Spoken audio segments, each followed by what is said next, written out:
Hello दोस्तों, नमस्कार। स्वागत है आपका हमारे YouTube channel rank booster classes में।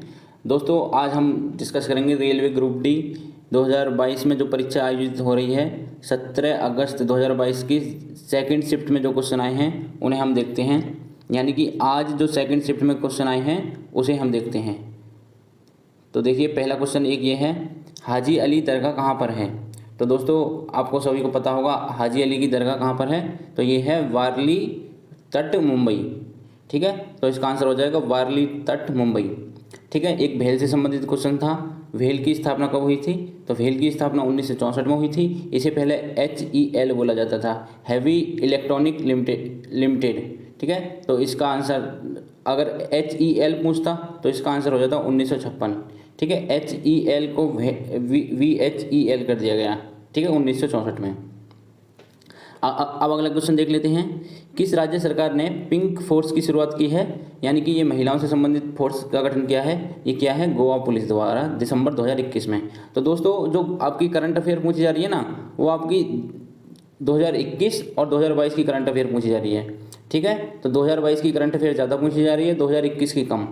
ठीक है, तो दोस्तों अगला क्वेश्चन देख लेते हैं, पंचायती राज व्यवस्था में महिलाओं को कितना आरक्षण है। तो ये इसमें 33% आरक्षण की व्यवस्था है, लेकिन कुछ राज्यों में 50% तक आरक्षण है।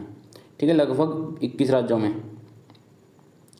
अगला क्वेश्चन देख लेते हैं, एक ये क्वेश्चन है, अनुच्छेद 279A किससे संबंधित है। तो दोस्तों, ये आपको पता होगा, ये GST से संबंधित है। 279A GST से संबंधित है। एक केरल की भाषा से संबंधित क्वेश्चन था। ठीक है, तो ये था, केरल की अगर भाषा पूछी थी तो उसमें आ जाएगा आपका मलयालम। ठीक है, ये क्वेश्चन कंफर्म नहीं हो पाया है। अगला क्वेश्चन देख लेते हैं, गेल इंडिया लिमिटेड द्वारा किस शहर में ग्रीन हाइड्रोजन के निर्माण हेतु संयंत्र स्थापित किया जा रहा है। तो ये किया जा रहा है गुना, मध्य प्रदेश में। ठीक है, अगला क्वेश्चन देख लेते हैं, जनवरी 2022 के अनुसार सबसे ज़्यादा बेरोजगारी कहाँ पर है। तो जनवरी 2022 के अनुसार पूछ रहा है, तो ये आज इसका आंसर आ जाएगा हरियाणा। ठीक है दोस्तों, पहले नंबर पे हरियाणा, दूसरे नंबर पे राजस्थान और तीसरे नंबर पे त्रिपुरा। ठीक, आगे बढ़ते हैं। देखिए, मृदा अपरदन रोकने के उपाय। तो ये क्वेश्चन भी कंफर्म नहीं हो पाया, तो इसमें एक ये भी हो सकता है सीढ़ी नुमा खेती। ठीक है, अगर आपके ऑप्शन में सीढ़ी नुमा खेती है तो ये सही हो जाएगा आपका आंसर। एक एक्ट से संबंधित क्वेश्चन था, ये इंडियन म्यूजियम एक्ट कब पारित हुआ। तो इंडियन म्यूजियम एक्ट पारित हुआ था 1910 में।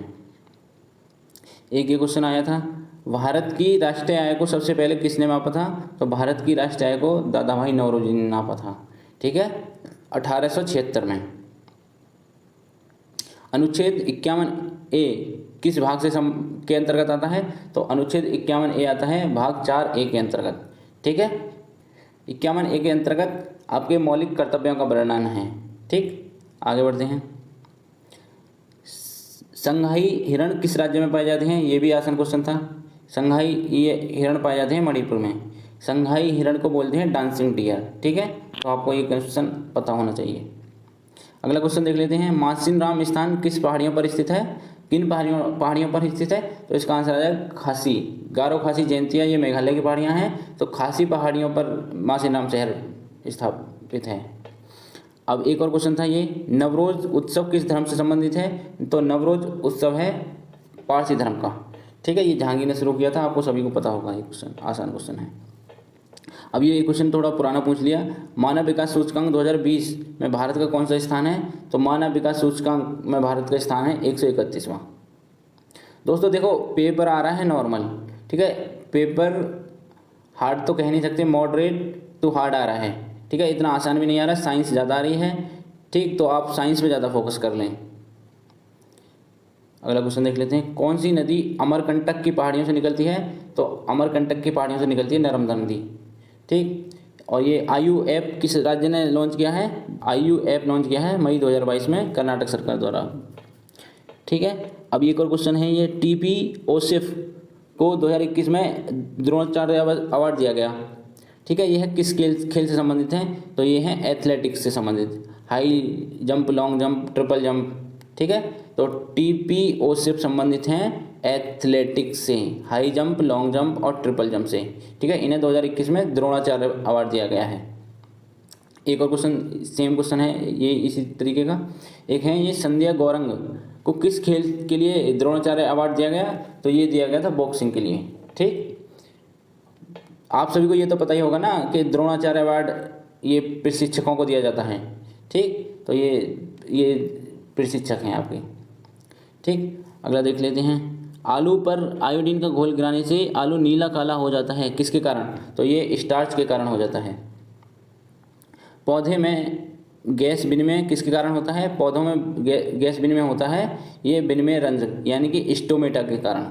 ठीक है, तो आप देख लो ये बायोलॉजी के भी क्वेश्चन आ रहे हैं। ठीक, अगला देख लेते हैं।